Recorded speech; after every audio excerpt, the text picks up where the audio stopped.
শুভ রাধাষ্টমী বন্ধুরা, দেখো আমি বাগানে চলে আসছি, কারণ আজ যেহেতু রাধাষ্টমী, তো আজকে বাবা রাধা পুজো করবে, আর এর জন্য বাবা আমাকে বলছে ফুল ওঠাতে। আর দেখো আমি বাগানে চলে আসছি ফুল ওঠাতে। এই তো প্রথমে কাঠগোলাপ উঠিয়ে নিলাম, আর এখন মাধবীলতা ফুল ওঠাচ্ছি। মাধবীলতা ফুল ওঠানোর পর তারপর দেখবো আর কি ফুল তোলা যায়। বেলপাতা, তুলসী পাতা সব কিছুই তুলতে হবে। তো ভাবলাম যে যেহেতু আজকে রাধা অষ্টমী, সেহেতু গাছের ফল দিয়ে পুজো করি, এই জন্য আমি বাগানে চলে আসছি ফল ছিঁড়তে। আর দেখো আমাদের গাছের মালটা, তো ভাবলাম যে দুটো মালটা ছিঁড়ে নিয়ে যাই। তো দেখতেছি কোনটা ছিঁড়লে ভালো হয়। এই মালটাগুলো তো কালার চলে আসতেছে, দেখো কত সুন্দর।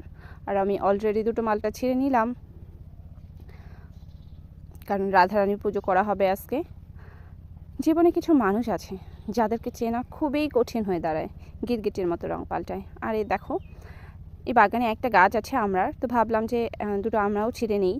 কিন্তু দেখো আমরা বড় বড় আমড়াগুলো একটাও নেই।